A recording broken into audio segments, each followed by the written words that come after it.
Tahun ini, Nahdlatul Ulama atau NU, salah satu organisasi keagamaan terbesar di Indonesia, berusia 1 abad atau 100 tahun. Sebuah perjalanan yang panjang dan telah melalui berbagai dinamika organisasi hingga menghadapi bermacam permasalahan sosial dan politik. Sebelum menjelma besar seperti sekarang, kelahiran NU bermula dari ide yang muncul dalam forum diskusi Taswirul Afkar. Forum yang didirikan di Surabaya oleh Kyai Abdul Wahab pada 1924 itu merupakan wujud kepedulian para kiai terhadap gejolak dan tantangan yang dihadapi umat Islam. Semua yang hadir dalam forum itu sepakat untuk membentuk sebuah jamiah. Untuk itu, seperti ditulis dalam jurnal Al-Insyirah edisi September 2019, Kyai Wahab mendatangi Kyai Hasyim Asy'ari untuk meminta restu. Ajakan Kyai Wahab tidak langsung diamini Kyai Hasyim.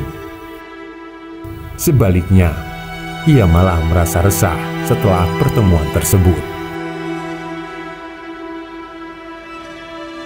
Keresahan itu diketahui Kyai Holil Bangkalan, sehingga ia memanggil seorang santrinya yang bernama As'ad Samsyul Arifin untuk memberikan tongkat kepada Kyai Hasyim. Bukan hanya tongkat, Kyai Holil pun menitipkan surat Toha ayat 17 sampai dengan 23 untuk dibaca oleh Kyai Hasyim. As'ad lantas berangkat ke Jombang dengan berjalan kaki. Sumber lain menyebutkan naik sepeda. Setelah sampai di kediaman Kyai Hasyim, As'ad mengutarakan maksud kedatangannya dan langsung menyerahkan tongkat dari Kyai Holil. Pemberian tongkat itu ditangkap sebagai isyarat bahwa Kyai Holil tidak keberatan apabila Kyai Hasyim, Kyai Wahab, dan para kiai lainnya untuk mendirikan jamiah. Namun, Kyai Hasyim tidak serta-merta langsung membentuk sebuah organisasi. Ia berpikir harus bermusyawarah dulu dengan para kiai lainnya, terutama dengan Kyai Nawawi Nur Hasan, pengasuh pondok pesantren Sidogiri. Apalagi Kyai Holil Bangkalan pernah mengaji kitab-kitab besar kepada Kyai Nur Hasan.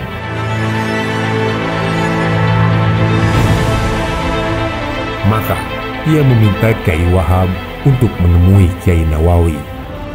Dalam pertemuan itu, Kyai Nawawi menyampaikan persetujuannya untuk membentuk jamiah, tapi dengan syarat. Syaratnya adalah untuk berhati-hati dalam masalah uang. Silahkan bentuk jamiah, tapi jangan pakai uang. Kalau butuh uang, anggota harus urunan.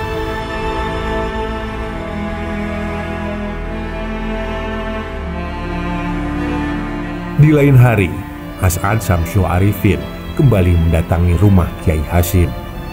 Ia datang dengan membawa titipan dari Kyai Holil berupa tasbih dan diminta untuk mengamalkan bacaan Ya Jabar, Ya Qahar.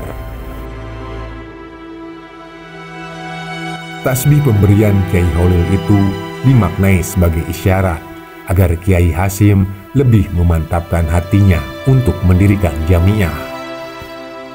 Namun, sebelum organisasi itu dibentuk, Kyai Holil meninggal dunia pada 1925.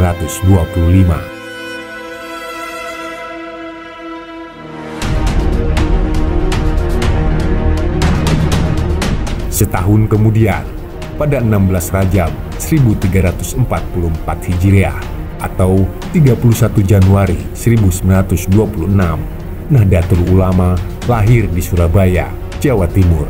Tepatnya di rumah Kyai Abdul Wahab Hasbullah.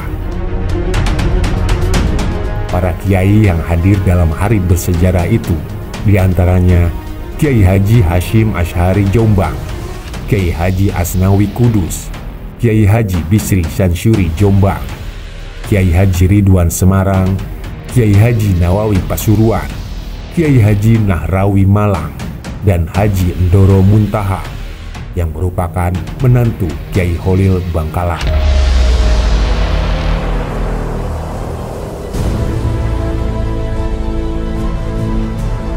Untuk memapah langkah pertama Nahdlatul Ulama sebagai organisasi yang baru dibentuk, Kiai Haji Hasyim Asy'ari dipercaya sebagai Rais Akbar didampingi Kiai Haji Hasan Basri Sagipodin selaku Ketua Tanfiziyah.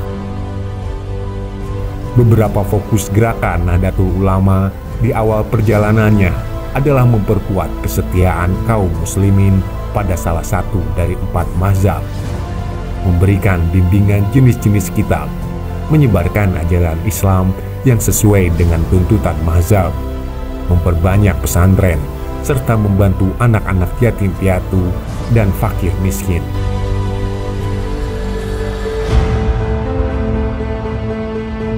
Kendati begitu, lantaran lahir dan besar di tengah kondisi bangsa yang dibelenggu penjajahan, Nahdlatul Ulama pun turut berperan besar dalam mengantarkan Indonesia merengkuh kemerdekaan. NU menjadi organisasi keagamaan yang disegani penjajah.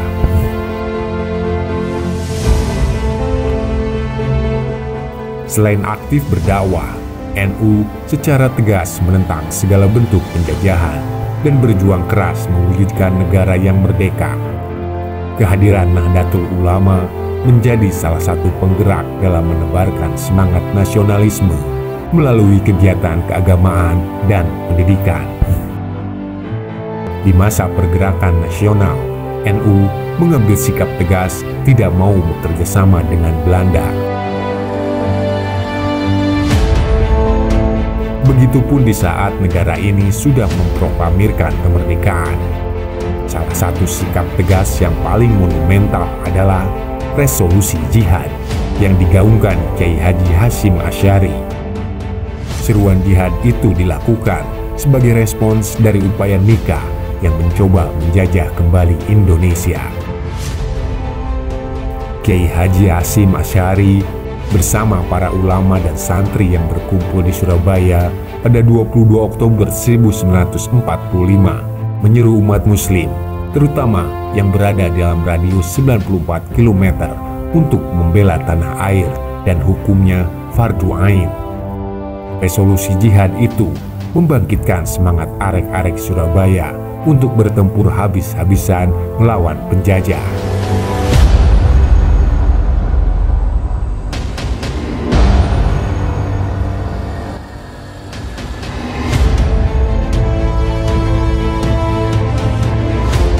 Ada banyak peristiwa penting di Republik ini yang tidak bisa dilepaskan dari peran Nahdlatul Ulama.